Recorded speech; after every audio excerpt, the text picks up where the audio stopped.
Coming in hot. Thank you for joining us, Jodi. We really appreciate it. This is Now Next Later for Monday, March 24th. We like to give about 20 seconds for folks to come in from the waiting room. Once we hit go, that's what happens next. And today's episode is, I would call, timely and relevant, coming off of the Mortgage Collaborative's conference, your in-person event. So thank you for joining us and being willing to run down what you learned, this year's survey, and obviously anything you heard in the hallways and that you're willing to share, that'll help our audience. And Jodi, as you know, our audience overlaps with exactly what you do, with exactly what TMC does. How do we work together, use technology, use best practices, use each other's wisdom to push this industry forward and actually attack those key areas that we as an industry have struggled with for a really long time? I mean, we don't go an episode without talking about implementation and adoption. Those words come up literally every week on Now Next Later. And technology companies, partners, collaboration are keys to those two big themes. So thank you so much for joining us. Thank you for having me. Very excited. Sorry for the last minute fire drill of coming in late. I do first have to say that, I'm living in a new world. I'm a recovering lender who turned consultant that focused on mortgage technology and workflow optimization with lenders. And I completely underestimated the amount of work and energy that goes into pulling off a conference like the Mortgage Collaborative does. They are a small and mighty team and they do an amazing job, but I'm still somewhat not feeling quite back to human from the amount of energy that was exerted over 4 days of conference. Oh, I can imagine all that attention. You have to be, I assume, first one up, last one to bed. You got to be there early, you got to stay late, and everybody wants to talk to you. So absolutely, we Yeah, understand that. Well, thank you. Thanks yeah, for being awesome. here. Yeah, And Sasha, you absolutely. were there too, right? That this is you I were was. I I was saw just your panel. talking to Jeremy a little bit before you hopped on, Jodi, that I was sad that I had to not fully immerse and make it a smaller trip because I had so much travel in March and I was trying to, as we all do, balance out the life. But yeah, I was there for at least a couple days and it was fantastic and the energy was great. And I didn't get to join some of the sessions that I know you want to talk about, but I'm excited to hear what I missed. Yeah. Yeah. I think I missed a lot. So the team is still putting together notes because for those of you who aren't familiar with the conference, one of our key like featured sessions happens on Sunday for our lender members and their collaboration labs. So there were many collaboration labs happening between the lender members and then also collaboration labs with our vendor partners. And so you don't have the opportunity to be in all of the places all of the time with the overlap. So we're still putting notes together that we can share. And then the same structure on Monday and Tuesday is their different talk tracks of sessions that are led by lender members and by partners. And the amount of information that comes out of there is just overwhelming. And even if you're in the session, you can't capture everything that is said in the session. So the team is trying to get notes together and get them distributed. But I think that the biggest thing that I told all of you that we should talk about is really this. There's a significant amount of optimism in the face of uncertainty. Many times when we see, in uncertain markets or even just in human nature, a lot of times it goes to change management. If you're uncertain of what's on the other side, what people sometimes do is they bury their head in the sand and they wait to see how others react before they take action. But I think that this is the first conference in a couple years, and I saw this also at MBA, IMB conference as well. The beginning of this year, and as much uncertainty as that there is about who's going to regulate and what's going to happen with the agencies, and are we exiting conservatorship? All of that uncertainty, there still is a tremendous amount of optimism in the industry. And I think that it speaks to who, the industry is, but we do rely on a lot on each other from a collaboration perspective. And I think we have the flywheel turning with optimism. And so people are acting as opposed to just the wait and see game. There's a little bit of wait and see game, but we also feel like from a regulation perspective, we aren't going to have to answer to anyone in the next 4 years, but we need to still hold ourselves accountable so that we don't have this retroactive process of cleaning things up for the following 4 years after 4 years of non-regulation. Yeah, sure. So we have that's a really good way to think about now, next, later, the way we like to have this conversation. And so I'm often sometimes criticized, sometimes celebrated for saying that no mortgage lender wants to be first. Everybody wants to be the fastest second. And I have found that to be true, and so I kind of rely on it. But in what you're saying, it gets a lot more complicated, which is by being the fastest second, I reduce some of that risk and fear of the change management. I don't want to go through the painful process of change management to be wrong or to be having done all that and then not be in the right place. But at the same time, if I'm constantly just socializing what everybody's doing, then have I really changed the game for me or the industry? And I just find myself as like one of many. And so you surveyed lenders, you talked to your members, you looked across kind of today and the now, what keeps you up? And it sounds like there's this optimism and this ability to say, okay, I know what the problems are, but I'm going to do something. As you said, I'm not going to stick my head in the sand. If you had to put one or two things on the show, like what is it I am going to do? What are the lenders going to do sort of right now in the face of that gives them some optimism? Yeah, I think that the biggest thing, and it isn't anything new. It's stuff that most probably should have been doing before. And it has a lot to do with verifications. Like Okay. everybody has talked about the cost of verification of employment for forever. And they did that. They weren't second, third, or even 2000th. They still kept paying the cost and complaining about the cost, but not actually implementing the solutions. So I do think that we're starting to see people make movement on verifications, but I think the difference in the move is the vendor partners that exist, not just within the mortgage collaborative, but vendors in general. And we've seen this a lot with, Sasha's company at Zactus, is the vendors have figured out if they want to get implementation and change management, they have to provide very easily implementable solutions for the lenders. So what I'm seeing more of is that they're reaching out and saying, I want to do this. I don't know where to start. If you can help me, I need you to help me. But what that means is I have limited IT resources. I don't have project management, and I need you to hold my hand and help me get to ROI. And those who have built the relationships over the years are going to be successful because they're helping them along the way. So I definitely think that, it is different times. Like we are holding our vendor partners accountable to a greater extent and for more help than we have in the past. And there's an expectation that there's not a price tag associated with that. It's your product. The faster you can get me implemented, the easier it is for me, the lender, to start realizing ROI. And if it's so hard for you to actually implement your product, then you should help me implement it. Yeah.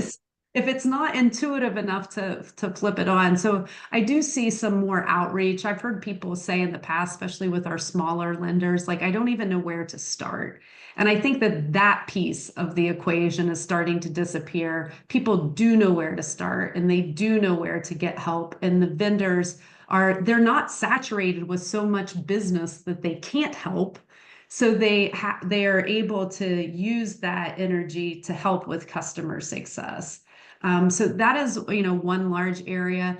But seeing a lot of people look for not just automated underwriting solutions, but more outsourced solutions. So there is a more of a focus that I'm not going to grow my teams at the same level that production increases, that I want to keep my team the same and I want to be able to do more business so I don't have to expand and contract my FTEs. Now, we've said that, and we said that, more than 2 years ago when we went into a refinance boom and it didn't happen. So now it'll be the real proof will be, are people just talking about it or are they actually implementing those changes and relying on outsourced solutions? One quick follow-up on that, and then we'll bring Sasha in. Are you finding that as part of that optimism and as part of that partnership strategy, that outsourcing strategy, that lenders have held funds back in order to do that, and we have a funding environment, an investment environment from specifically mortgage lenders that they do have something to be able to invest in this year? This is not a desperation move. This is, I've held something. What's the lay I of don't the think they're holding anything. And I think many of the pricing models are success-based pricing. So they're still looking at a funded unit. So that way they don't have to take funds out of the bank and deplete the balance sheet, but simply are paying for what actually is successful that they're charging those fees on anyway. I don't see that either for verification solutions or outsourcing solutions. They're both success-based. And I think that that's what makes it easier for the lenders to adopt such solutions. And Sasha, when you were there and we're talking about partnerships and collaboration, you've been pretty vocal on thinking differently, using tools for partnership and using analytics for partnership. How does that play in with the success-based model? Like how should the tech partners on the phone, listen to me, on watching us, how would those tech partners think about that investment from their perspective to make it success-based and easy for lenders? Well, I'll send a fax transmittal with that Yeah, answer. please do. I thought we were getting a pager alert. elder millennial, like I like to say, elder millennial. So a few things, and I'll answer your question both indirectly and directly. So to tag on to what Jodi said and kind of connect it to what you asked, I do think vendors have gotten better and have to continue to get better at the optionality that you're referring to, in addition to the, call it, hand-holding support. So optionality meaning if I need to access your system via a web portal, I have that ability. If I need to access it through an integration, you've reached out and worked with my main systems, whether it's a POS or an LOS or a servicing system, and you've built an integration, and hopefully, as we continue to progress with technology in a more easy mode, like using APIs, right? They're there for a reason, rather than having to hard code things and rely on those third parties when we need to make changes. And it's not that we still don't have that downstream impact, but we minimize it.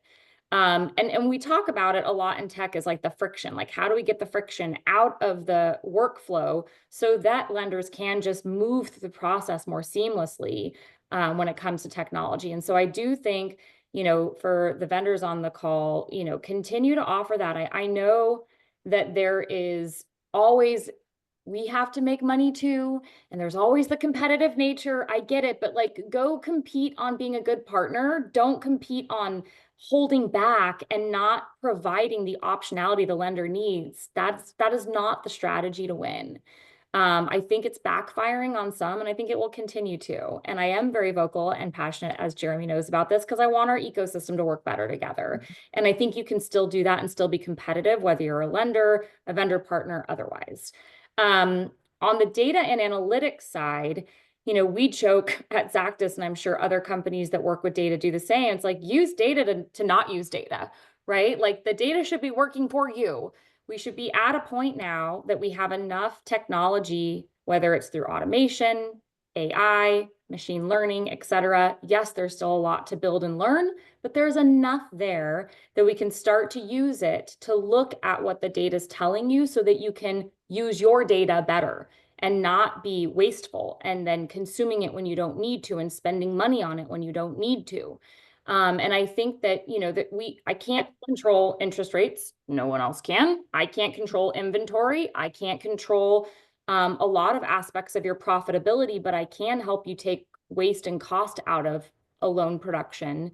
And in doing so, that should hopefully help your margins, help your profitability, and give you a competitive edge as a lender. And so as vendors, we have to figure out right now, take the friction out, take the cost out, be a better partner. To Jodi's point, dig in, hold their hand, help them understand what kind of implementation makes the most sense depending on the problem you're solving. And don't be scared that maybe the problem you really want to solve with the client isn't their priority right now. It'll probably come back around. Yeah, if you're exact, I think that's a great point. If what you're particularly good at isn't exactly the thing they're working on right now, it'll, like you said, there's enough there that if you're a good partner, it will happen. I mean, my dad used to tell me that if you want to be lucky, you have to increase the surface area by which luck can stick. In other words, you got to be helpful and adding value all the time, and you'll discover what you call getting lucky was actually just that you were there being helpful when they had the problem that they turned to you to solve. One of the quick, I see a question in the comment, and I can't help but like start us, and then I'll let you and Jodi like weigh in. yeah, I know we all have some view of how automated we will get to with mortgage. But in my mind, in my lifetime, it will never be fully automated. There will always be people. And if we turn into the Jetsons, I might cry. I'm not going to lie. I love the show, but I might cry. So that being said, I'll kick it off. You guys take it. But there are things in underwriting that are minutia, guys. Like there's just stuff that people don't need to do anymore. But underwriting is a huge part of closing a loan. You are going to need human intelligence. We do not want to displace humans. We want to augment and enable and empower them to do a job that is more value add and less minutia. So with that, Jodi, Jer would love your thoughts too, but like, I don't think we're making people irrelevant. I think we're leveling them up to a place of value that they should be already. So I had this conversation just this morning with a media outlet, and I was talking about, I think this is the easiest way to understand it. And this is the easiest way I've been able to have conversations with tech companies and mortgage lenders about the adoption of AI, is about talking about something specific. So the reviewing an appraisal, I think, is the easiest way to talk about it so that everyone can understand. When you review an appraisal that has a CU score of 2.5 or below, that means that the value is supported. So there's like 10 questions you need to answer, just cursory questions that you need to answer. Do you want to pay an underwriter, or should an underwriter that has 30 years of experience want to look at an appraisal to say that the address matches the USPS validation and the address on the contract?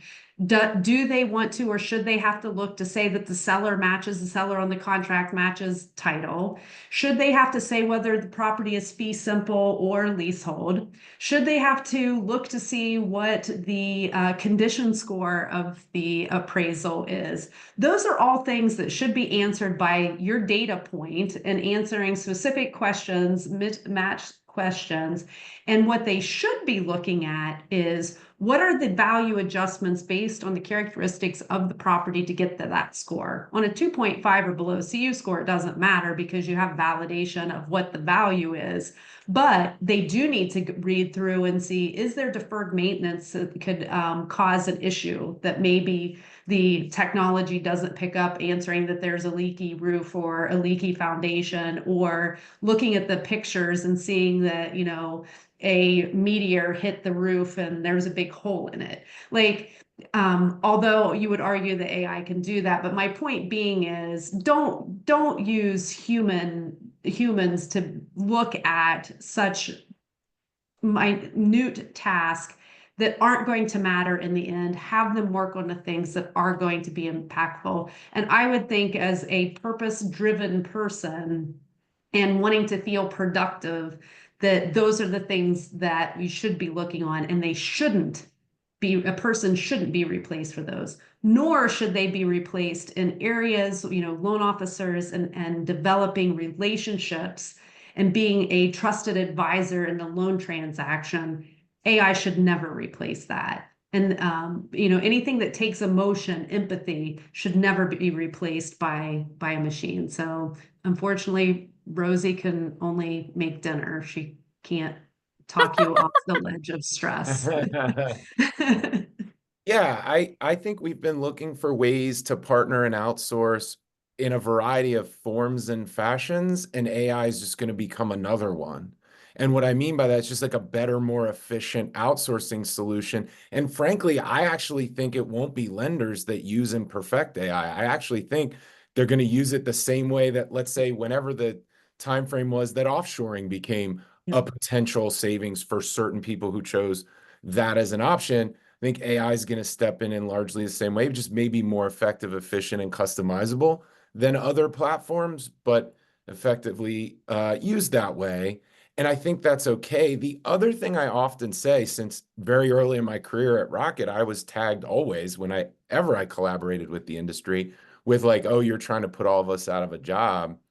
And I always said, we are doing so few creative mortgage products that I wish we were doing, that I have tons and tons of new products I want people working on that I don't have time for, right? Yeah. I used to go to like renovation and single close construction as my two examples all the time. We're still not good at those. It's 10 years later. And if I could, I would put AI on so many of the things that Jodi just described so that I could actually get to some of the things that are still, in my opinion, low-hanging fruit that we're still not doing well. Condos, we're not doing them well. Renovation, we're not doing them well. I think we should be doing all these things so much better. And I need people. Down payment assistance. It just keeps. Like, there's so many things we have people for if we just could free them up, in my opinion. Absolutely. So that kind of brings us to that's a perfect segue that, Sasha moved us into the next and the later, and one of the things that has come up a few times, Jodi, and you're perfectly positioned to answer this as an investor, as an advisor, and obviously as CEO of TMC, which is, should I be worried about collaborating, and when should I be worried, versus best practices are best practices, and we all have to have insights that we move together. And it is kind of a sensitive question. We see a lot of collaboration in this industry. When you look across LinkedIn, when you look across shows like this, you see competitors collaborating, but you also see them going head to head and sometimes suing each other and things like that. So as you think about what's to come in this industry, what is the future of, I'm going to use best practices, but I'm still going to compete? And how would you advise people think about that?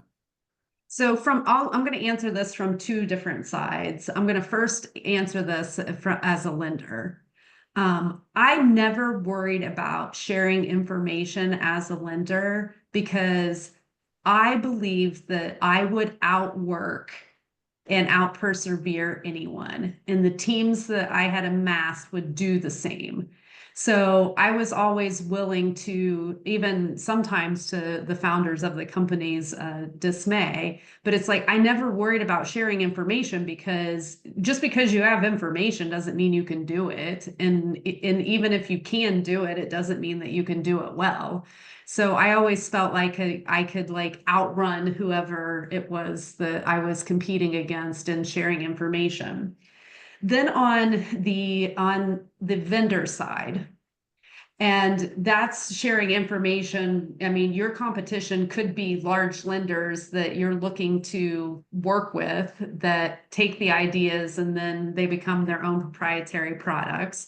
Or it could be one of your, direct competitors in sharing information. And I kind of have the same answer.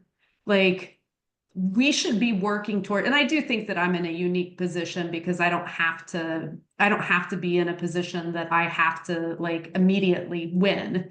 And I much more care about the industry as a whole as the parts of the industry. But I look at vendors in the same way, and it's like, you should be working together. And even if it's not with your competitors, it should be people that you work in parallel with in creating solutions for lenders because you're making yourself better and you're making the industry better. So I think that, there's a space for collaboration. It doesn't matter if you're direct head-to-head competitors. For those, there are going to be people out there that are constantly trying to steal ideas, but most of the people who are trying to steal stuff for their own advantage, they're going to move on to the next thing because they have flight of ideas and aren't going to be able to do it anyway. So I think that there should be more openness to sharing, keeping that in their perspective.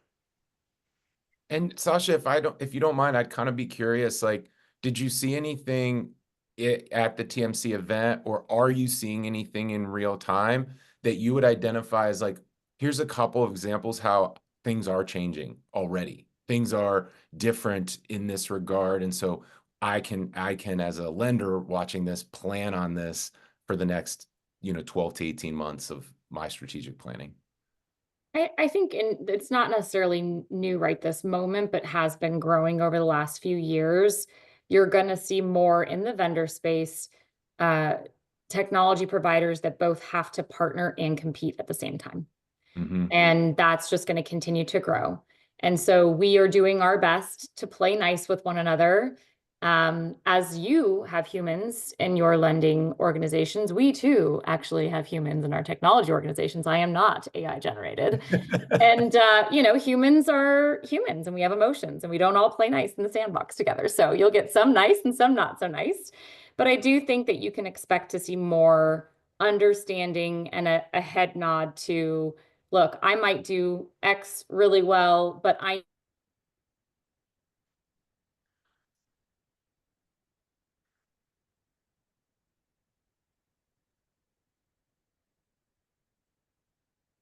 continued consolidation or closeness in the ecosystem on the tech side, for the sake of really trying to stand in the trenches with the lenders and figure out, how do we solve this problem for you and how do we do it in a way that is collaborative with you and multiple partners, versus it being very siloed.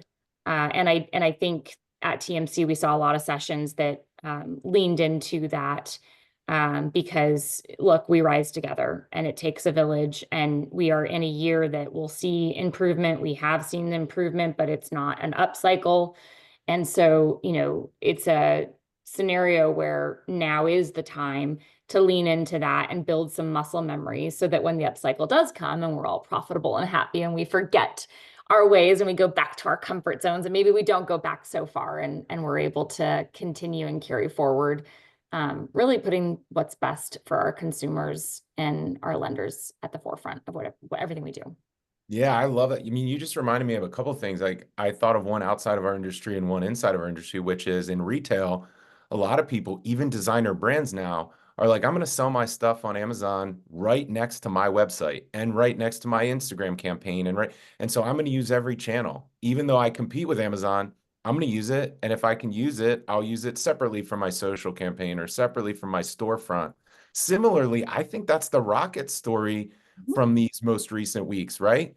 I'm going to work with brokers. I'm also going to buy Redfin. I'm going to put it out there at the Super Bowl, and I'm going to do all of it side by side. It's going to be in every channel. And so kind of what you're saying is, like, if you're a tech company vendor, why not? I'm going to compete and I'm going to collaborate. I'm going to partner because I've got to be everywhere. And as much as that pains lenders and tech companies to realize, you have to have every tool in the toolkit now. And that's just the reality.